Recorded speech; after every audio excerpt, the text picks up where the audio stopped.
एक छोटा बच्चा जिसने लाखों लोगों की जान ले ली। हाँ, ये सुनने में बड़ा बचकाना लगता है, पर ये छोटा बच्चा मतलब लिटिल बॉय कोई इंसान नहीं है। ये नाम दिया गया था एक छोटी सी चीज को जिसने जापान को तबाह कर दिया।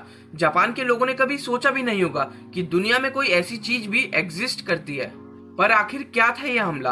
क्यों अमेरिका ने जापान पे इतना बड़ा हमला किया था? और आखिर तब ऐसा क्या हुआ था कि अपने देश को बचाने के लिए तब के टाइम के जापान के सारे लोग एक सुसाइड बॉम्ब की तरह काम करते थे? जानेंगे सब कुछ इस वीडियो में। वर्ल्ड वॉर 2 में जर्मनी, इटली और जापान एक तरफ थे और ब्रिटेन, सोवियत यूनियन और यूएसए एक तरफ थे। पर अमेरिका की वर्ल्ड वॉर 2 में जुड़ने की कुछ अलग ही कहानी है।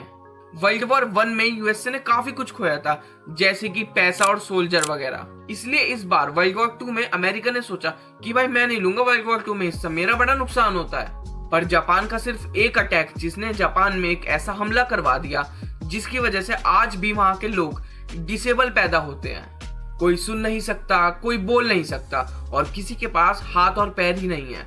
ये कहानी है हिरोशिमा नागासाकी। ये है जापान के एम्परर हिरोहितो। इनके नाम में ही हीरो है। असल में इन्होंने जापान के लिए एक विलन की तरह काम किया है। इसका सपना था ग्रेटर एशिया बनाने का, इसलिए इसने फ्रांस पे अटैक करके उसके आसपास के सारे देशों को कैप्चर कर लिया। और इस वजह से अमेरिका को दिक्कत होने लगी, क्योंकि जिन देशों पे अमेरिका ने कब्जा कर रखा था उन देशों के पास आ रहा था जापान। अमेरिका ने सोचा कि अब हम इनको कॉपर, स्टील और आयरन तीनों चीजें देने बंद कर देते हैं। और ऐसा उन्होंने इसलिए किया था ताकि जापान ये सब चीजें करनी बंद कर दे, क्योंकि जापान को ये तीनों चीजें बहुत जरूरत थी। पर जापान नहीं रुका तो अमेरिका ने उन्हें ऑयल बेचना बंद कर दिया। जापान का 70 से 80% ऑयल अमेरिका से ही आता था। अब जापान ने पूछा कि क्या दिक्कत है, हमें तुम ऑयल क्यों नहीं भेज रहे? तो अमेरिका ने कहा कि तुम सारे देशों पे कब्जा करने लग रहे हो, और अगर तुम्हें ये सब चीजें चाहिए तो पहले तो जिन देशों पे कब्जा कर रहे हो उन्हें छोड़ो, और दूसरा जो तुमने जर्मनी और इटली के साथ अलायंस बना रखी है उसे तोड़ दो। मतलब अमेरिका सीधी बात ये कहना चाहता था कि तुम वर्ल्ड वॉर 2 से पीछे हट जाओ। पर जापान के एम्परर हिरोहितो को ये बात पसंद नहीं आई। उसने सोचा तू जा अमेरिका, हम दूसरे देशों से ऑयल छीन लेंगे। पर दिक्कत ये थी कि वो सारे देश भी अमेरिका के दोस्त थे, मतलब जापान पे हमला अमेरिका अभी भी कर सकता था। और दूसरी सबसे बड़ी बात कि अगर उन्हें ग्रेटर एशिया बनाना था तो उसमें आता था फिलीपींस, मतलब उन्हें फिलीपींस भी चाहिए था। लेकिन उस समय फिलीपींस अमेरिका की टेरिटरी होती थी, और अगर उस पर कब्जा नहीं करेंगे तो ग्रेटर एशिया कैसे बनेगा? अब जापान के एम्परर ने सोचा कि जब सारी दिक्कत अमेरिका से ही है तो क्यों ना सीधा उन पे ही हमला करें। लेकिन सबसे बड़ी बात, जापान से बहुत ज्यादा ताकतवर था अमेरिका।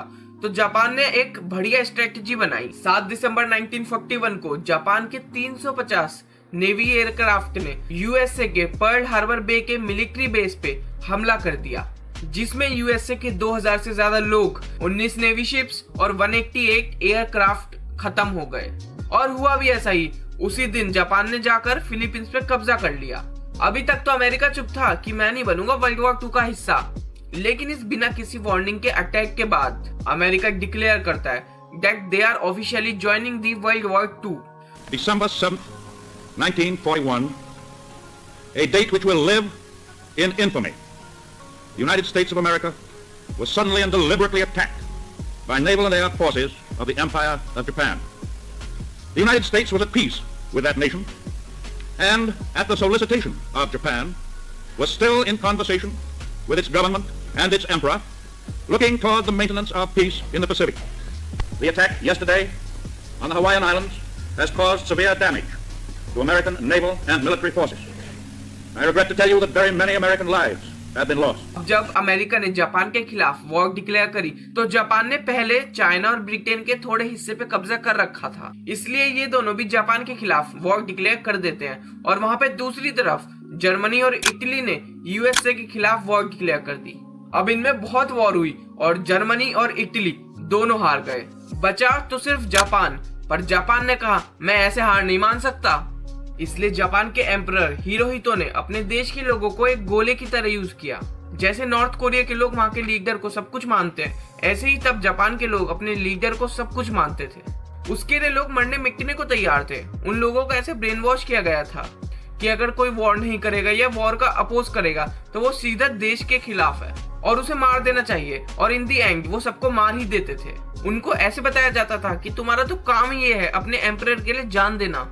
दूसरे देश के लोग और तुम में यही तो फर्क है। अब जापान की मिलिट्री में कामिकाजे नाम का एक ग्रुप बनाया जिनका काम था तुम फाइटिंग प्लेन्स में बैठो और एनिमी के पास जाकर फट जाओ। अब वो लोग तो इतने ज्यादा ब्रेन वॉश थे कि वो लोग ऐसा कर देते थे, लेकिन बहुत सारे ऐसे भी लोग थे जो ऐसा नहीं करना चाहते थे।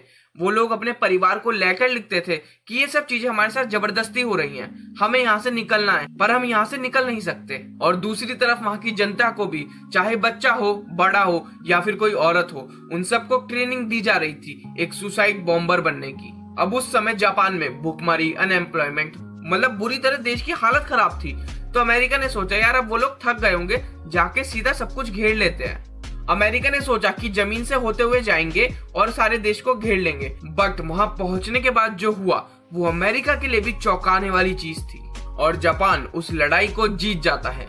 लेकिन उसके थोड़े समय बाद हुआ हिरोशिमा और नागासाकी का अटैक। पर शुरू में अमेरिका जापान से हारा क्यों, और हिरोशिमा और नागासाकी के अटैक के बाद भी जापान ने सरेंडर क्यों नहीं किया, उसके लिए आपको सेकंड पार्ट देखना पड़ेगा, वो इस वीक में आ जाएगा। तब तक के लिए आप ये वीडियो देख सकते हो जिसमें मैंने बताया था कि जो इंडियंस इलीगली अमेरिका जाते हैं उनका वहां पे क्या होता है। उनके सपने तो बड़े बड़े होते हैं, पर आखिरकार उन्हें वहां जाकर करना क्या पड़ता है, आखिर कितनी दर्दनाक है उनकी कहानी, ये जानने के लिए ये वीडियो जरूर देखना। इस वीडियो को लाइक करके चैनल को सब्सक्राइब कर दो। मैं आपसे फिर मिलूंगा एक अगली इंटरेस्टिंग वीडियो में।